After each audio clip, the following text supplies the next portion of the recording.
is Logan Thomas, Noah Parrott. Welcome to Parrotting, episode 1. Yeah, we're gonna talk about.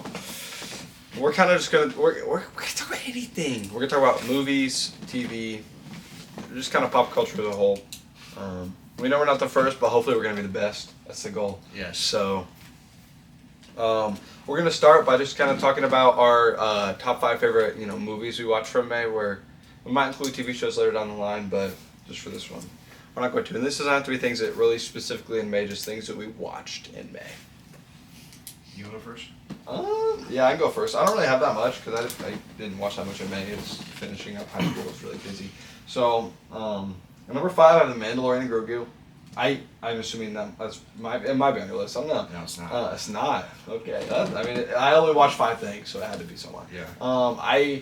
It's like, on one hand, it's like, people are right, and they're like, it's really fun. Because it is really fun. It's not a great movie, but it is fun. But also, like, the pacing is decent until we get to Grogu on his own, and it's like, it's a slog.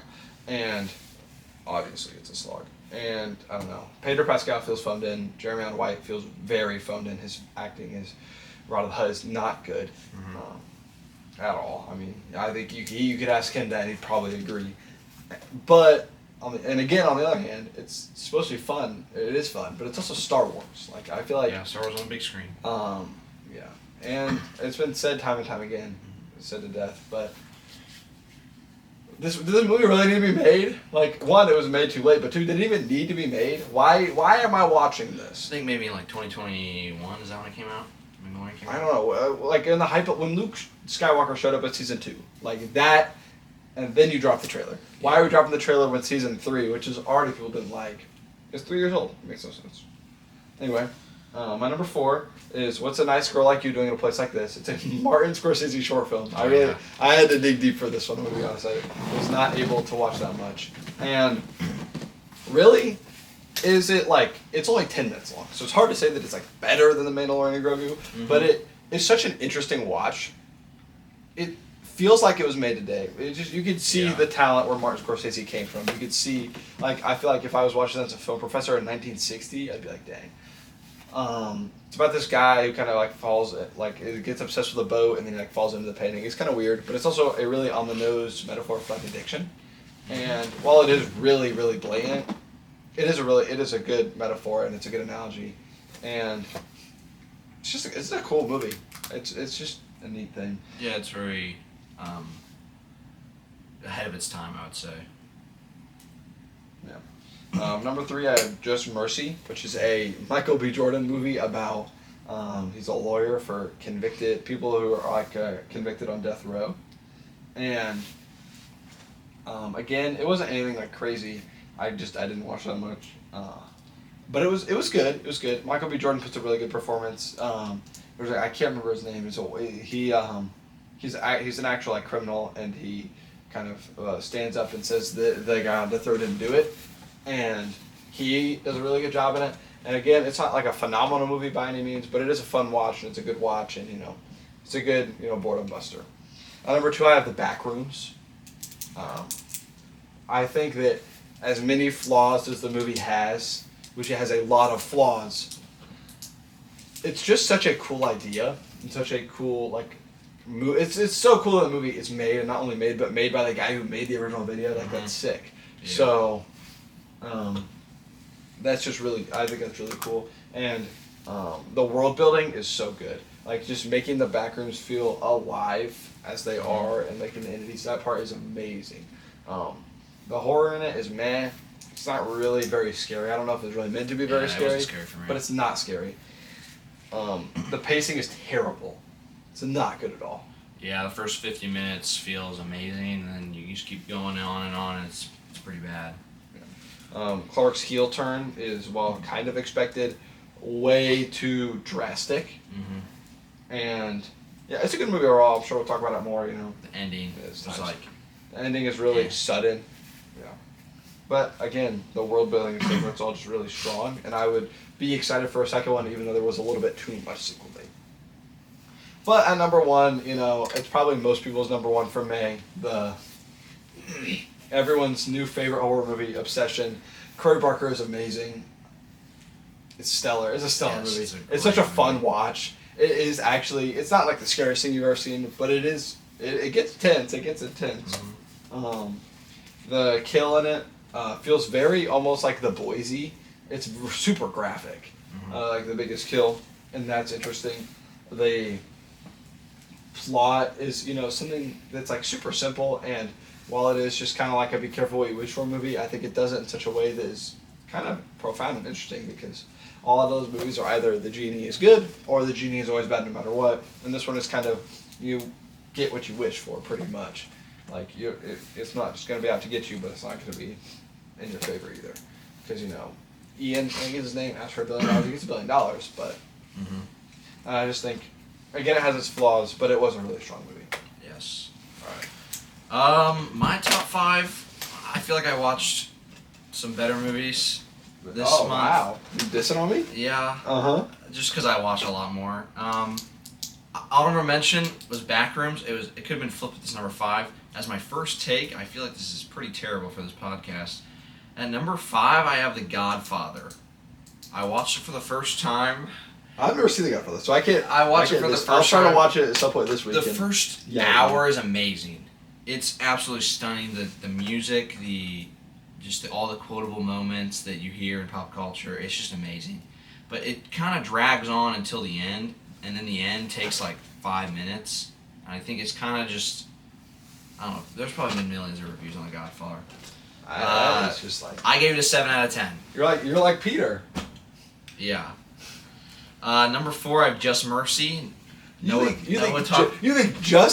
seen The Godfather. You think Just Mercy is better than The Godfather? I do. I enjoyed Just Mercy more. Maybe it's because I was locked in a classroom watching it, but I think it was very good. I liked the performances. Michael B. Jordan wasn't really a standout character, and I liked that. I liked that they put it on. The other people. The prisoners. Herb and all that. Yeah. Rest in peace, Herb. Yeah. I just think that was a better choice for that type of movie because it's based on a true story. Number 3, movie called Eye Origins. Eye Origins. It's about this scientist. He studies eyes, and they try to make like eyes out of worms. And then he meets this girl. Some stuff happens. And I don't really want to spoil it too much because it's a pretty good movie to watch without going into anything. It's like a horror movie? No, it's not a horror movie. It's more of just like a drama. Not even a drama. It's like a mystical movie. I don't know how to explain it. It's just so good at telling what it is. It's a good storytelling movie. It's just a great film. And then number 2, I have Obsession, my favorite movie of the year. Favorite movie I watched in May. It's amazing. It's your favorite movie you watched in May, but it's number 2? Or not in May, but it's come out this year. And I think that I don't even like, I have it as a 10 out of 10 just because I think it's great that young filmmakers are getting to do work. And that's something I wish to do in my future. And I think that having an example of Obsession where a 26-year-old goes out and makes a film, and the only other film he's made, I'll talk about it later, is Milk and Cereal, which is amazing as well. It's just like, it's cool to see. Number 1 though, I have Almost Famous. I watched it for the first time. I hear celebrities talk about it all the time. I watched it. It is a 10 out of 10 movie. The great pacing. It's not too long, but I feel like it tells a great story. The music's incredible. The acting is really good. Kate Hudson in it is amazing. It's just a really good movie to watch when you have nothing to do. And you like music. It's a great thing to do. Great music movie? Yes. Alright. That was my top 5. From May? Yeah, yes. Godfather 5. Godfather 5. The next thing we're going to do is we're going to just kind of talk about the movies we've seen in June so far. This is being filmed on June 9th, but the hope is to kind of from weekly do it there, so it won't be as many movies. I'll go first again. Again, I've only seen 5 things in June, and one of them is a short film, and it is the Backroom short film. I don't know how, but I've never gotten around to seeing it. It's good. It's good. It's a lot of some of the problems I have with the movie where it gets slow in parts where it's just kind of him walking around, which is eerie and it kind of builds the tension, but not my thing. And the monster at the end really looks a little silly at the end. But it is kind of insane that a 16-year-old made that. It just kind of blows my mind, and it's such a cool story. Number 4, not really ranked, but just kind of a little bit. I have Roof Man. It came out last year. It's oh gosh, what's his name? Tatum. Channing Tatum movie. Yeah. He's playing a real story of a criminal. Where are you going? Just getting socks. Getting socks. Okay. It's so unofficial. I feel like I can do it. Yeah. We're relaxed here. I got Peter Griffin and Shrek. I mean, it's fun. You've seen Roof Man. Yes, You like it more than I do. Yeah, I like it more. I give it an 8. I think it's a good movie about self-reflection, and like if you were alone in Toys R Us for that long, I feel like you would try to change as a person. It's funny too. I think Channing Tatum does a stellar job in the movie. I think he does very well. It is like it makes me understand why he makes the decisions he does. I think that's good. I think there are parts where it gets a little slow in the middle, where he's just kind of hanging out with his like new family, and we're just gonna see more about his impact of like him missing his like daughter, because I mean it brings it up a lot in the start of the movie, but then it kind of just fades away, and also the ending is good. It's a real story, so you obviously can't have like the storybook ending, but it's also just kind of like it makes you feel bad for him. I don't know. Number 3, I had 27 Dresses. It's like a rom-com. It's fun. It is the most predictable rom-com of all time, Yeah. which all rom-coms kind of are.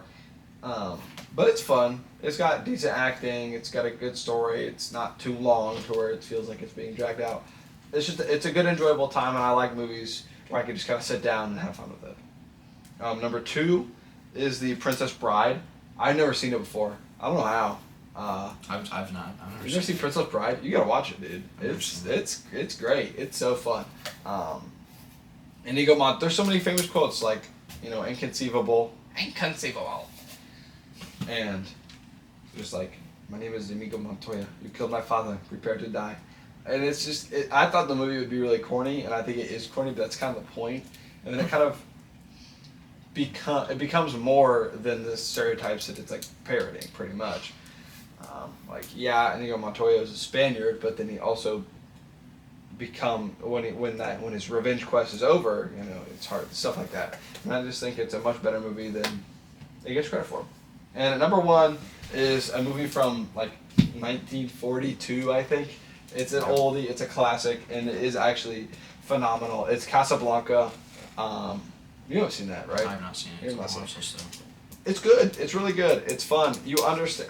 It took me a second to get into it. Once I got into it, it was really fun. Again, it wasn't super long. None of these movies on here are like over 2 hours, and I think they'll do a really good job of pacing. All 4 of them do, except for Roofman, a teensy bit, but that's okay.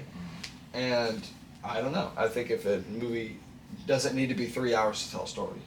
And this is a perfect example of that. And it's got the melodrama, it's got the action, it's got the whimsy. And I think it's such an interesting fact that this movie was made before World War II even ended. And just the allegory, or like just kind of like how the main character is, I'm pretty sure, is supposed to be, America as a whole during the time of war. It's really cool and it's really interesting. And I think everyone should watch it if you're even just like a little bit into World War II. Nice movies. You had 5? I had 5. The one was a short film. I have 9. I've watched. I watched Obsession twice. I watched it in May and I watched it in June. Both in theaters. Both was amazing. Was it better the first time or second time? First time, but second time is still a great movie. So you took you took your girlfriend to see it. What'd she think of it? She thought it wasn't very that scary. Even though I saw her jump at the car scene, it was still like. You could definitely tell she was scared. Yeah. But she really enjoyed. She thought like it was really. She said that sometimes people do act like that. Sometimes girls be acting like that. So it's not too far off. But number 9, I have this movie called Friend Request. Again, my girlfriend's gonna hate me. She showed me this movie. We watched it together. I give it a 3 out of 10. It's not a great movie. It's a really low budget film. She said it used to scare her. It did not scare me. What's it about? I've never heard of it. Basically, it's a very low budget. It's got like a 2 on Letterboxd. It's similar to Obsession, where this girl, it's about Facebook and like early Facebook. So the girl, like this popular girl, has all these friends on Facebook, and then this like emo girl, like she won't be friends with the emo girl. So the emo girl like hacks her Facebook and like puts all these like demonic images, and she starts like losing friends, and she like goes crazy, and all of her friends die. And it's kind of a crazy movie, and sounds like Bad Mean Girls. Not really, a little bit. Because Katie's kind of emo. Let's take it down, Regina. Yeah. It's not like that though. There's not like a group. It's just like her friends. Her friends are never like really talked about. So I have that as a 3 out of 10. Number 8, Running Man by Edgar Wright. I watched it. My brother and his girlfriend were kind of just watching it, and I just sat in there and watched it too. It was pretty terrible, just because it's not even like the plot is great. I think the plot is really cool. I really like Michael Cera in it. It's too dark of a movie. It's so dark, and I understand that it's like a torn USA, and like it's kind of like a Hunger Games dystopian, but like I don't know if it was my TV, but it was so dark, and like I think that's not a good choice for some of the stuff in the movie. I mean, like dark enough you can't see. Like you can't see a thing. Like there was a scene where he's like dressed as a priest, and he like fights this guy, and you literally could not see anything. That is originally a Stephen King novel. So Running Man is? Yeah. So it's not. I think it might have been a short, a novella, but it's not necessarily surprising. The plot's really good though. I'm gonna check that one out. That and Roofman kind of have the same like vibe to me, probably just because they're both. Roofman is a lot better. They came out last year. That start with R. Number 7. This could be a hot take. Isle of Dogs by Wes Anderson. I watched Isle of Dogs. I give it a 7 out of 10. There's a big jump from 4 to 7, but I think it was actually a really good. The animation is incredible. The scene where they're in the beer like den made of beer bottles and the silhouettes are talking is amazing. I liked all the characters. I'm not going to spoil it too much, but some of the characters are not shown enough, and I think there's sometimes too many that are shown. And I think until the very end, all of the stuff that happens on Japan, like the mainland, I think some of it's kind of useless. But I think it all comes together in the end and has a very good ending. Number 6, Curry Barker's first long short film, Milk and Cereal. Is the plot terrible? Kind of. Only a little bit. His acting is incredible. He's so funny in the role of a serial killer, and it's just like you kind of are rooting for him because he's just such a funny guy and just such a evil little mastermind. It's so it's so good. And I thought for a 61-minute little short film, I thought it was great. It was an easy watch. Ian from Obsession is in it. Yeah. His friend's in it. I forgot his name, but yeah, it's a great little short film. Number 5, I have Pulp Fiction at an 8 out of 10. This one and the next one could be swapped, but Pulp Fiction is at number 5. Yeah, I watched some good movies, good stuff. Alright, you say so. I'm not. I always wanted to watch Pulp Fiction. I gotta get into watching these popular movies, but I thought Pulp Fiction was kind of just all over the place, which I think it is supposed to. But I think that they should have went with some of the better characters, like Uma Thurman. Also, I didn't find her attractive. I don't know if I was supposed to, but I could definitely tell she was wearing a wig. You really that is your biggest takeaway from Pulp Fiction? No, Uma Thurman is not hot enough. I did not like it. Yeah, some of that. Yeah. But Samuel Jackson's the best part of that movie, and he's in it for maybe 20, 30 minutes. And I think he needs more screen time because I also like the Bruce Willis part. That little side part was fun, and the diner scene with John Travolta and Uma Thurman was good. But all of the weed, the buying of the weed and all that stuff, I know it leads in for later things, but it's not I just don't think it's that good. And there's also some pacing stuff. Some of it felt really slow. But it could be swapped with No Country for Old Men. I have it number 4. I also have an 8 out of 10. I thought it's kind of just basic. The character is amazing. The main guy, he's so like, his name Javier Bardem, I think.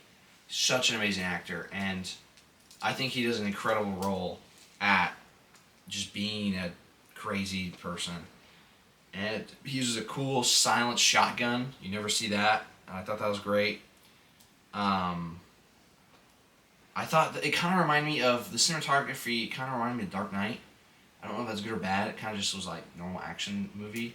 I do think they also kill off the wrong characters at wrong points. You're calling Dark Knight a normal action movie in terms of cinematography? Not a normal action movie. You've seen the scene where Joker kills the guy with the pencil? Not like that. That's the coolest thing ever. Yes, that part is cool. I'm talking about like the open roads, like the when they're at the parade. That scene, they kind of just remind me of the same stuff. But I feel like it's like that means it's good. Does it not? I think both movies are great. Okay. I'll leave you with your opinions. And then number 3, I literally just watched this, so it could be recency bias.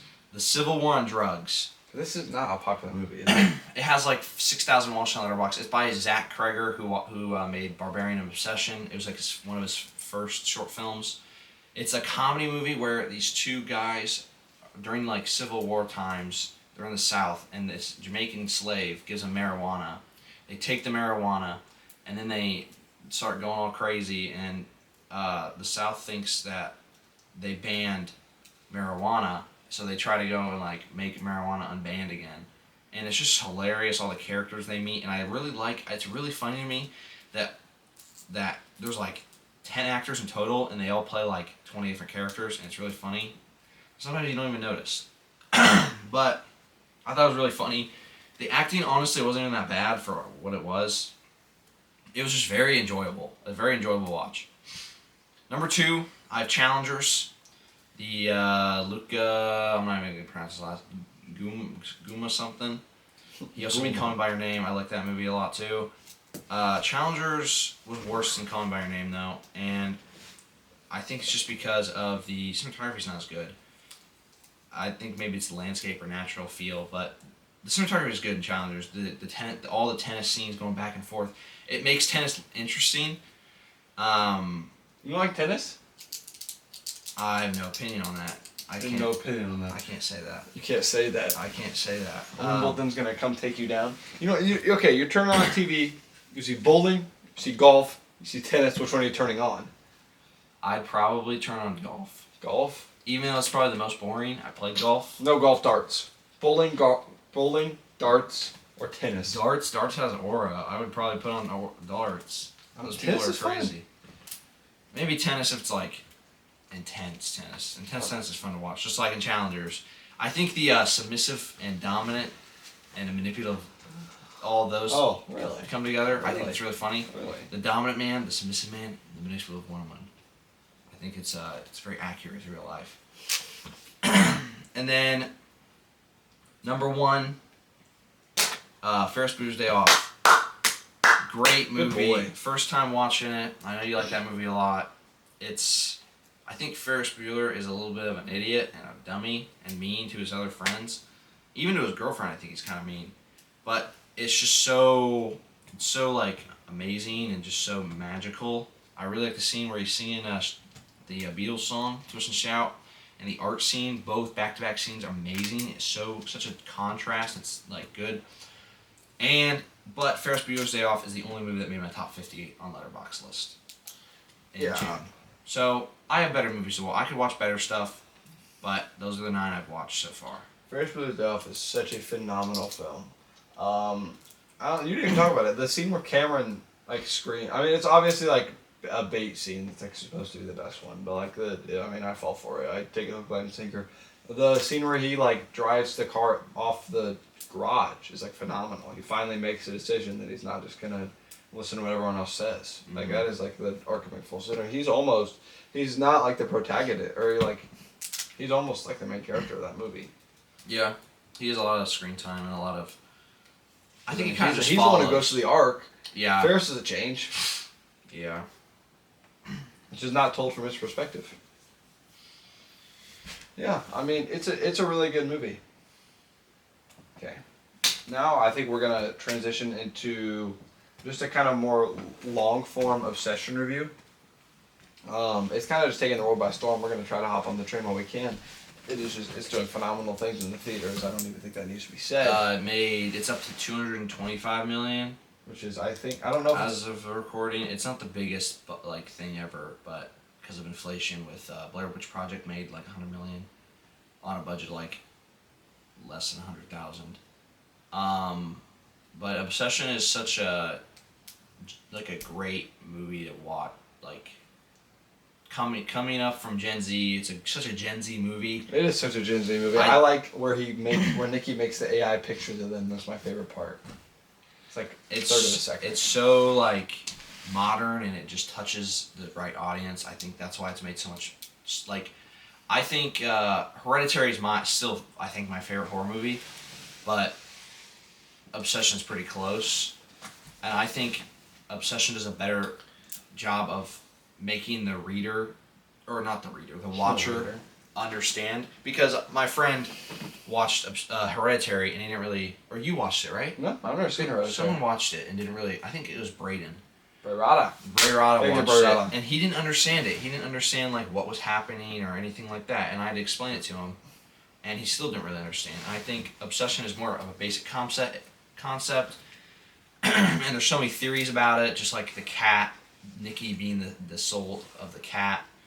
I think that is smart, and I think there's more to talk about with Obsession. There's just so much. Yeah, there's so much there. I mean, you want to give scores out of? You already said it was a 10 out of 10. 10 out of 10. I don't know if I said it. I think it's an 8 out of 10. I mean, I think I can name like 40 movies I like more, but like 40, 50 around there, somewhere like that. But it's just such a. I don't know. It feels like one of those movies that's gonna change movies as a whole. It's gonna change the cinema. Yeah. Gonna change how we go. That and Backrooms, both by young directors. I mean, they both. Mandalorian and Grogu has largely been forgotten about already. Yep. People have not forgotten about Obsession. People have not forgotten about Backrooms, and that's so cool. I don't know. It's cool because it's people our age making movies that everyone's watching. Kane Parsons is a year and a half older than you, maybe. Yeah, he's like 20. August 2005, I think. So he's like 2 years older. I mean, it's such a cool thing, and while they aren't perfect movies, and independent films are still not winning. The big bad guys are still out there. A24 is still not a good company, and blah blah blah blah blah. But just the fact that movies like this are being made is such a great thing. Movie theaters, I mean, COVID didn't help, but like for a while there, I felt like movie theaters may not come back. Yeah. 2020, 2021, 2022. Marvel was dead. DC had nothing going on. Like the big name, Disney and Pixar weren't pumping anything out. Like the big names were not doing as well as they normally do. 2023 summer was good because you had Barbenheimer, and that kind of brought a lot of people to the theaters. 2024 is back in kind of a dip, but then 2025 I felt like the summer was kind of probably helped with the writer's strike because it's being loaded with movies, and it feels like this year is as well. I mean, it feels like people want to go see movies again. Yes. Gen Z's seen the most movies. I think that movies being more popular, I think with the rise of Letterboxd, I love Letterboxd. I've been using it for I've been using it for like 3 years. It's not the best app. The user experience isn't the best, but I think it's the best at its genre of app. And I think that Letterboxd and people talking about movies on TikTok is making people go to the theater, which means people are getting the AMC A-list. And they're seeing 4 movies a week, which means people are going to theaters again, which is a good thing, which means more people will make movies. Yeah. And just kind of going back to Obsession, also getting unknown people in movies is it's a great thing. I mean, Obsession, the most famous person is probably Curry Barker's friend. No, it's the shop worker That's the older guy. I mean, like, still. He's in like 60 movies. Yeah. I think he's in, like, Venom or something. Yeah, something like that. But, like... He's in some random stuff. Even then, he's not an important character. Yeah. Like, Nikki in Navarre She's probably the... is right broken out from that movie. She's going to get roles left and right now. And having movies with no names is just such a, like... It can be a miss. It can be a miss. Because, obviously, no-name actors haven't really proven themselves yet. But in the case of Obsession, is a grand slam. It was such a hit. Everyone is good in that movie. Especially her. And the same thing in Backrooms. They're not well-known people. And it does kind of worry me for Curry Barker's next film that it's supposed to have more famous people in it. No. It is. Yeah. I mean, I can look it up. It's called like... Talk about it a little bit. Something about Ghosts, yeah. It's the Ghost... I thought it was going to be Curry Barker and Ian from Obsession as the Ghost Hunters. I don't think so. So he's going to I'll star look it up, but I mean... and be in his own movie. I think they're going to give him a bigger budget and stuff, but... And he's also going to do Texas Chainsaw Massacre and do a A24 reboot of that. So I think that could be good too. I don't know. It's just, I mean, like, does he get... that's a weird thing. Does he get too big? Or something like that. Too big, too quick. It could be a bad thing for his career. And it's just, it's a little bit scary. I heard something about it. I could be wrong. I think he's starring in it. But we don't know. I mean, well, time will have to tell. He is just such an interesting thing. Ken Parsons, same with him. You see the interview where he's like, I don't want to do any IP. Yeah, he wants to do all original things. Which is such a cool thing. Like, people are, I'm not necessarily getting tired of IP. IP makes money, but like, people want original stories. People are going to the theater for original stories. Again, it's been beaten to death at this point, but Obsession is an original story. Mandalorian and Grogu is Star Wars, and one has stayed in the cultural zeitgeist much longer. Same with, I don't know, just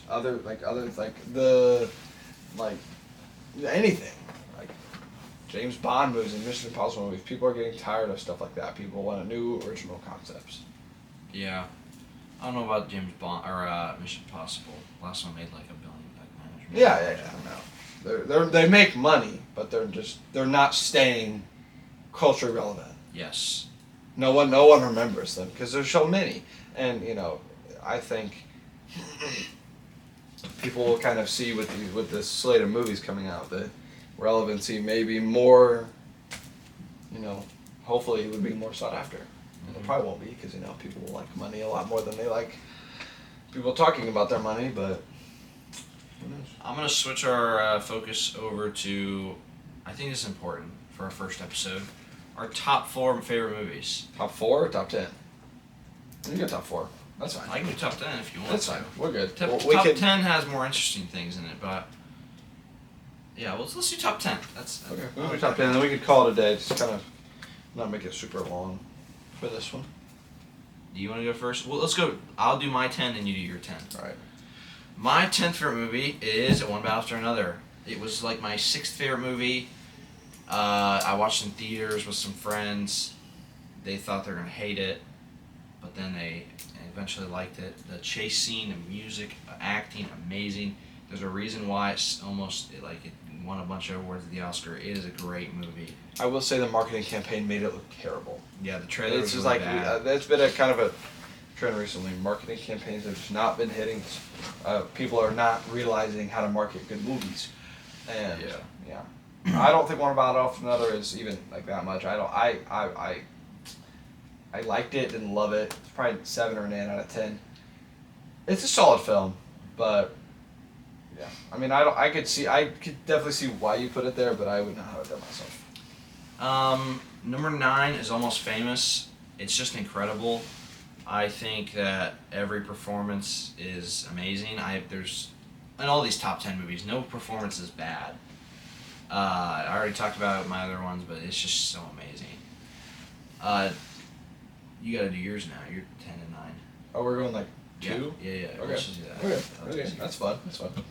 My number 10 is again, I'm gonna get like hated on. I've not seen many great films. Wake Up Dead Man, the third Knives Out. It's a good movie. It's just a good story.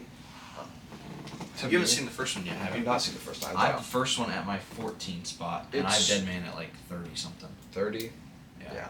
Wake Up Dead Man is just a good film. It's so tightly made. The acting in it is very strong. I could not remember the main guy's life for that movie. Pastor Jed is just Josh Connor. Josh Connor. It's such a compelling character, and the one that I feel like a lot of people can really resonate with, especially those who are Christians, and you don't even have to be Catholic. Just like a Christ follower, the whole is understanding that struggle of your past and all this stuff. It's just such interesting themes.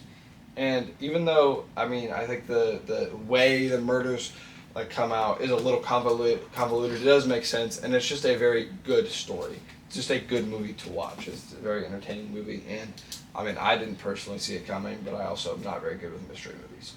My number 9 is definitely not one of the 10 best movies I've seen of all time, but Avengers Infinity War is just such a fun movie. Mm-hmm.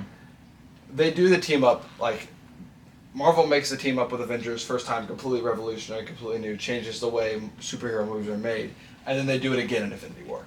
And it's a better film than Endgame. Thanos being the main character was such a good idea, such a good choice. How can you even hype that up more than it's been? And the snap, great moment. Obviously, everyone knows that they're not really dead, But in the theaters, they definitely thought it. There were probably videos of people crying to stuff. The thing is, they greenlit Spider-Man Far From Home. They revealed that before Infinity War came out. Yeah. They're not really dead. And I'll get into my Avengers Infinity War story another day. But you head on to your 7. All right. My 8 is 8, yeah. my favorite. My favorite Disney movies on here. Ratatouille. It's not Disney, it's Pixar. Pixar. Same thing. It's not the same thing. I'm not a Disney adult like you are. I'm not a Disney adult. Ratatouille is so... It's a movie I can always turn on and just watch. It's so easily, It's an easy watch. Easy watch. Everything's amazing. I love just, the idea of, food and just, how food tastes to someone that doesn't eat the best food, like a rat. I think that's really good. Animation's incredible for 2007. It also came out the year I was born, so I think that's your movie. That's my movie, yeah.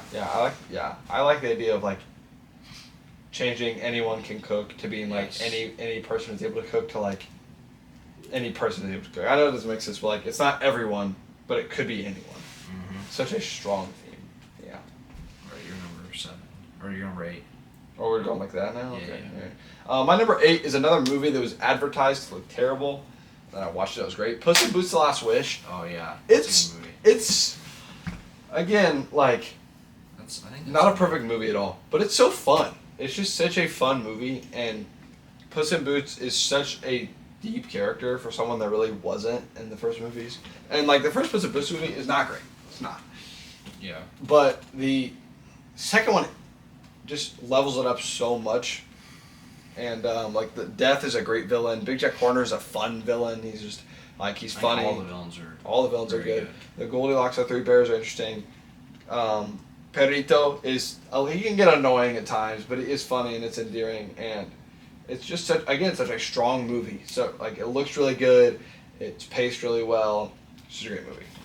All right, what's your 7? My 7 is Creep. 2014 Creep. I said Hereditary is my favorite movie, my favorite horror film. Creep's my favorite horror film. I watched that. Maybe it was my experience watching it. I didn't know anything about it just going in. I thought it looked really funny, or just a random horror movie to watch. I ended up loving it. I couldn't stop thinking about it. Now I love it. I like Mark. What's it? Dumplas? Don't ask me. I ain't Mark seen Dumplas. He's incredible in it. Tubby Time is just unnerving.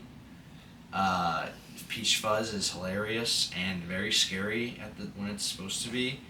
It just is such a great found footage movie. I think it deserves higher than what is that on Letterboxd? A 3.3. Stop going on Letterboxd. Stop going on Letterboxd. You gotta form your own opinions. It deserves. Well, no, I think it's underrated. I'm Okay. saying that. I Alright. think it's underrated movie. All right. My number 7 is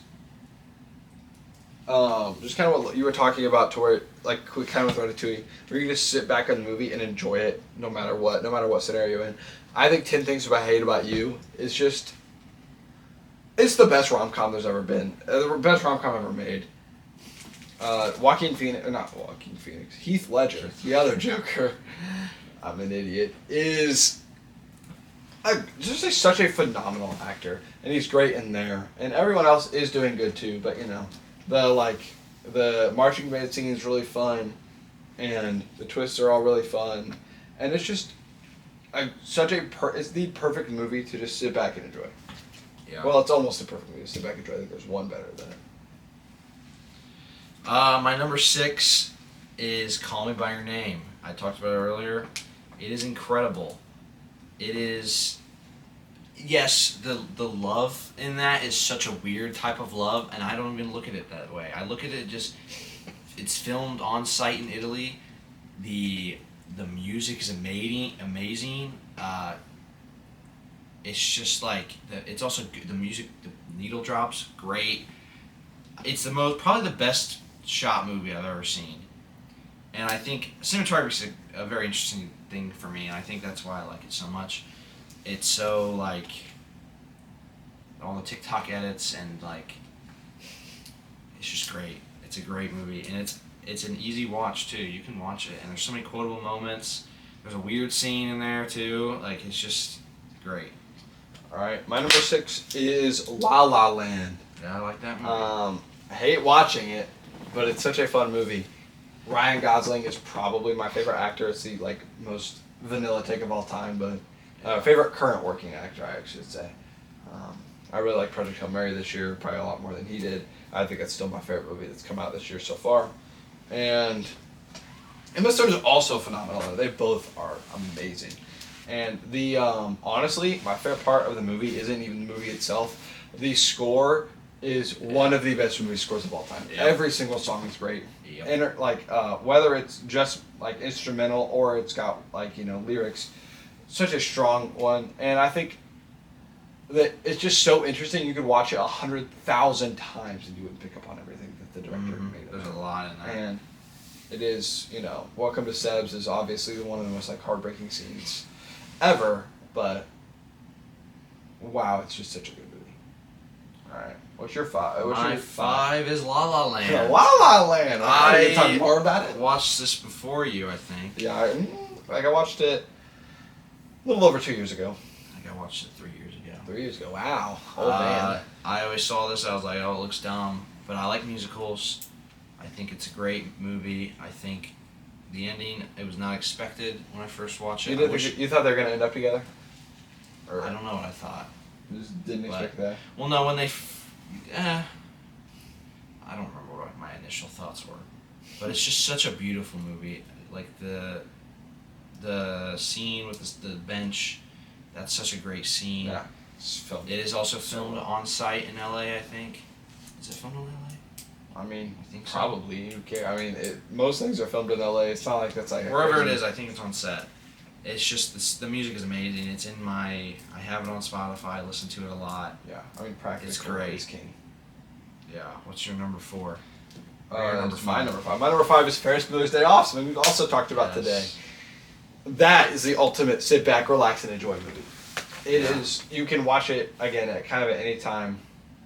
You can put it on the background. And it's just always going to be like, this is a great movie. It's so fun. Ferris Bueller, as much as he is kind of can be a little bit much at times with his ego, is so charismatic, so unbelievably charismatic that you just can't help but love him, at least in my opinion.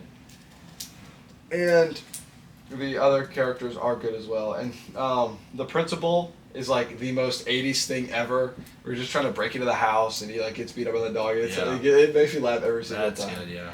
And yeah, it's just such a it's just a great movie. It's such a fun movie. My number 4 is it's not even my favorite animated film, but it's Fantastic Mr. Fox. Every single thing about Fantastic Mr. Fox is perfect. I think it's a perfect film. I think it is a perfect film. The message, the quotes, the animation, everything is perfect in it. And the other 2 movies I just like more. And This your number 4, right? Yeah. That's it's like my number 4 and then my number 3. I think number 3 is also probably maybe better than this one, but number 3 is a live action. This one's animation, so it's like the 2. But it's just so great. It's everything. The voice acting. George Clooney plays the Fox, Fantastic Mr. Fox, and it's just like such a weird take. Yeah. It's just so quotable. It's a great and movie. amazing. It's also very easy to watch and short too. It's 87 minutes. There you go. My number 4 is How to Train Your Dragon. That is the kids movie that stuck with me. Yeah. The score again is spectacular. Test Drive, the opening one, Romantic Flight, the scene where it's like the dragon fight. Everything is like just such iconic music. Hiccup and Toothless are just such great characters. Stoic is amazing. Again, kind of like what you were saying, I feel like it's close to being a perfect film. I think some of the side characters can be a little annoying at times, but Fish legs. Fish Leg. I like Fish Legs. It's like the rough knot, tough knot, and then like the other dude that's voiced by T.J. Miller. I don't like him, but I mean, the lore of the world is so cool. The world building and just like watching him tame the dragon is one of the just best things ever. So cool. My number 3 is Waves. Never seen it. It's a movie. It has kind of 2 stories. It's the most emotional movie, I think.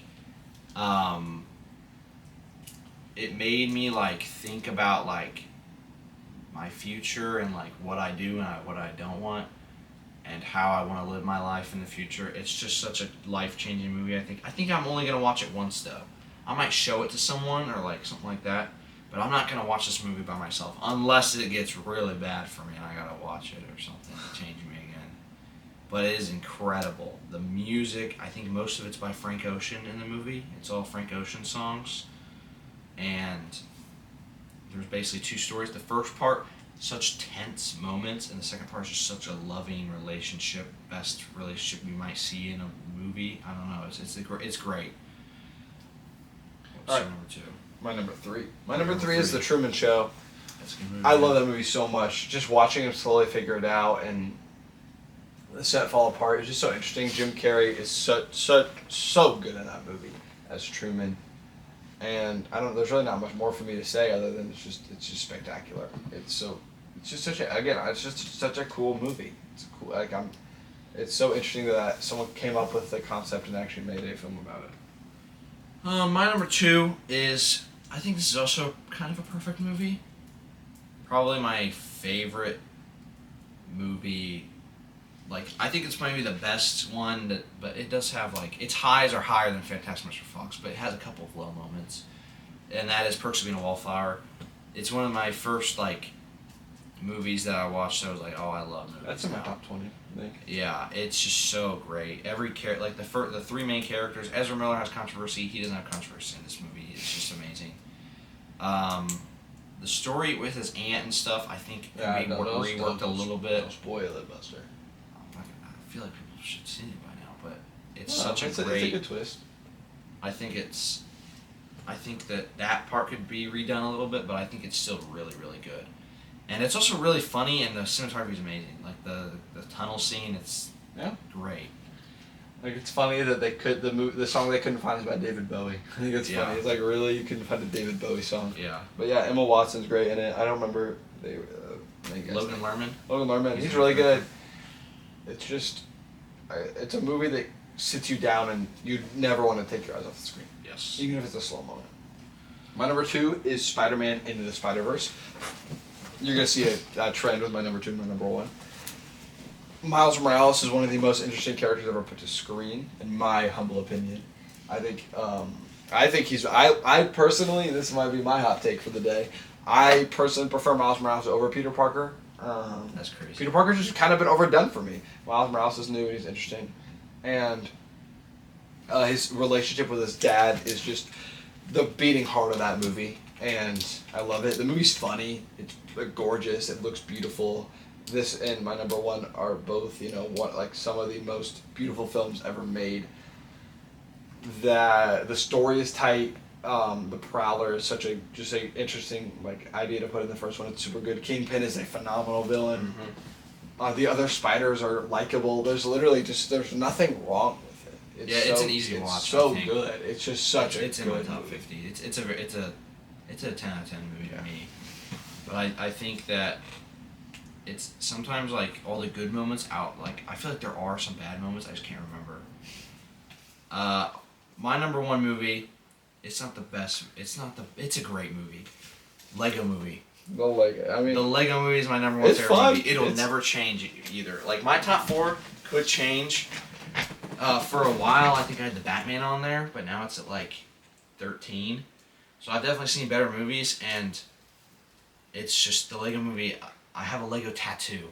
It's Legos have been such a big part of my life, my childhood. There's a Lego room in this house. There's a Lego room in my house. I have lots of sets. I watched all the YouTubers.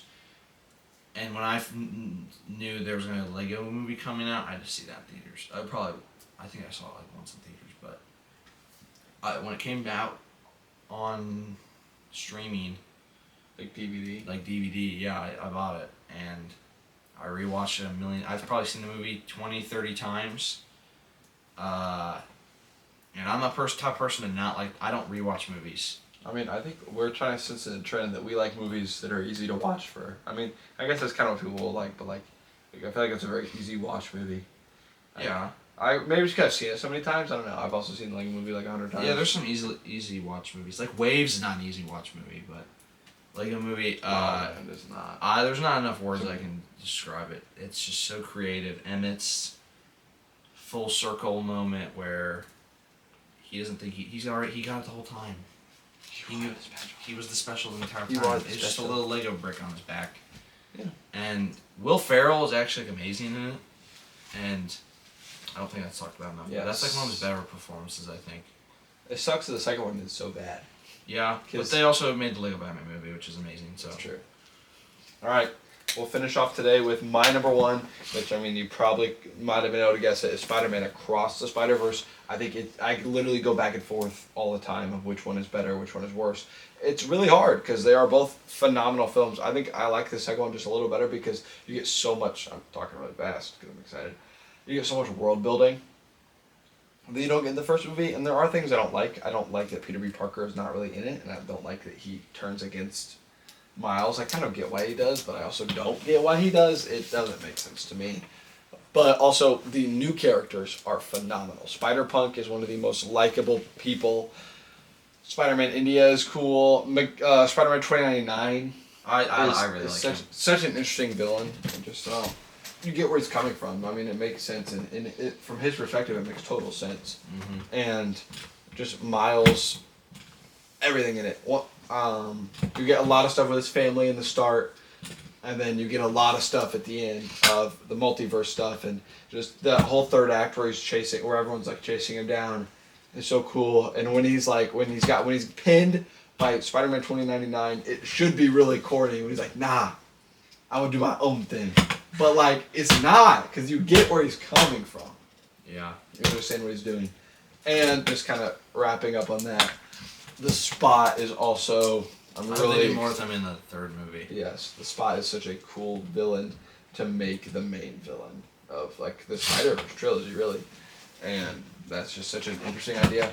And I am beyond excited for the third one. When I was sitting in theaters in 2023, and they said it will come out in March 2024, I was like, I can't wait for that. And we're sitting here in June 2026, and there's no trailer. So no, there's a trailer. I've seen some of it. It's not a release trailer. It's leaked. It's a leaked trailer. It looks different. It looks very, very good. It looks very. You don't know how. I mean, following trends, that could be my number one movie of all time, and then I'm just a glazer of Spider-Man, I guess. Yeah. Yeah, I think we're gonna end it off there. Hopefully, we get at least some sort of feedback. I would like to do this again. Yeah. There's more things, and we can go crazier. We can talk about crazier things, more than just movies. We can talk about anything you want. Just leave it. Just leave it in the comments below. Give us feedback, please. I think that's gonna be all for today. This has been Parrotting.